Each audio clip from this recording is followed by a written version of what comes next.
Good morning friends. Monday morning time 4:30 ஆக போகுதுங்க. நம்ம 4:30க்கு 5 மினிட்ஸ் முன்னாடி எழுந்திரிச்சாச்சு.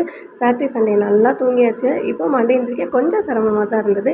இருந்தாலும் என் கடமை உணர்ச்சி என்னை வான்னு அழைச்சதுங்க. அதனால் மண்டே மார்னிங் எழுந்திரிச்சு வேலையெல்லாம் காலை வேலையை ஒவ்வொன்றா ஸ்டார்ட் பண்ணிட்டோம் நம்ம. என்னென்னு தெரில, வாய்ஸ்லாம் ஒரு மாதிரி இருக்குன்னு நீங்கள் நினைப்பீங்க. எப்போவுமே அப்படி தானே இருக்குது, இன்றைக்கி என்ன புதுசாக இருக்குது, நீங்கள் உங்கள் மைண்ட் வாய்ஸ் எனக்கு கேட்குது. இருந்தாலும் பரவாயில்ல, நான் சொல்லுவேன்.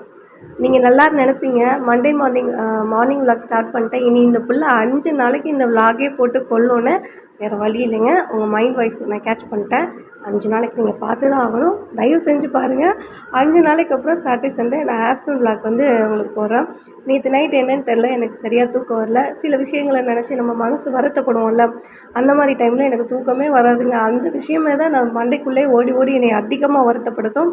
சரி, அதை விடுங்க. கோலம் போட்டு முடிச்சாச்சுங்க. பூஜை அறையில் போய் விளக்கேற்றி சாமி கும்பிட்டாச்சு. வெளியிலே விளக்கேற்றி சாமி கும்பிட்டாச்சுங்க. இன்றைக்கி ஒரு சின்ன கோலம் தான் போட்டேங்க. அதுக்கடுத்து நான் இன்றைக்கி ஃபஸ்ட்டு வரைக்கும் நானாக பாலாற்றி கொடுக்குறதா. அப்புறம் ஒலை வச்சாச்சுங்க. அரிசி கலைஞ்சாச்சு. ஒலை கொதிக்குதுங்க. அரிசி போட்டாச்சு. ஒரு பக்கம் சாதம் நல்லா வேகட்டுங்க. இன்னொரு பக்கம் இஞ்சி டீ தளபுன்னு கொதிச்சுக்கிட்டு இருக்குங்க. அப்புறம் அப்படியே நம்ம ஸ்டார்ட் பண்ணியாச்சு. நம்ம ஒருக்க சட்னி செய்கிறது, தம்பிக்கு லஞ்ச் செய்கிறது அப்படின்னு ஒவ்வொரு வேலையாக ஸ்டார்ட் பண்ணியாச்சு. என்னன்னு தெரில, காலையில் எழுந்தாலே ஒரு 50 தும்மலாவது வந்துடுது. அது எனக்கு அப்படியே ஒரு இதாகவே ஆயிடுச்சு.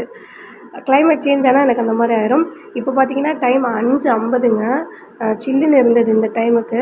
இந்த டைமில் கூட அந்த அப்பார்ட்மெண்ட்டில் ஒரு 2 பேர் துணி துவைச்சிட்டு இருந்தாங்க. எனக்கு ரொம்ப கஷ்டமாக இருந்தது, பாவமாகவும் இருந்துச்சு. ஓகே, இன்றைய பொழுது இனிய பொழுது ஸ்டார்ட் பண்ணியாச்சுங்க. லஞ்ச் பாக்ஸ்லாம் ரெடி பண்ணியாச்சு. நானோட ஷூவை முக்கியமாக நல்லா துடைக்கணும் தான். நல்லா துடைச்சாச்சுங்க. நானாக வெஞ்சு குளிக்க வச்சாச்சு. கிளப்பி விட்டாச்சுங்க. இது நான் கிளம்புற டைம் 3 மைல் போகுது. நான் சொல்லியிருக்கேன் இங்கே மயில் நிறையா இருக்குதுன்னு. போச்சு பார்த்தீங்களா லைனாக. ஓகேங்க, நானாக போய் விட்டுட்டு வந்துடுறேன். நாங்கள் நின்ன இடத்துல கூட மயில் இருந்ததுங்க. ஒரு வழியாக நானாக விட்டுட்டு வந்தாச்சுங்க. என் வீட்டில் கொஞ்சம் வேலை இருக்குது, அதை போய் பார்க்கணும். இன்றைக்கி ஷட்டவுன்னு நேற்று சொன்னாங்க. அது என்னன்னு தெரில. 9 மணிக்கு மேலே தெரியும் நமக்கு. ஓகேங்க, வீடியோ பார்த்ததுக்கு ரொம்ப ரொம்ப நன்றி. உங்களுக்கு எங்கள் வீடியோ பிடிச்சிருந்தால் லைக் பண்ணுங்கள், ஷேர் பண்ணுங்கள், கமெண்ட் பண்ணுங்கள், சப்ஸ்கிரைப் பண்ணுங்கள். மறக்காமல் சப்ஸ்கிரைப் பண்ணுங்கள். நாளைக்கு ஒரு வீடியோ சந்திக்கலாம். பாய்ங்க.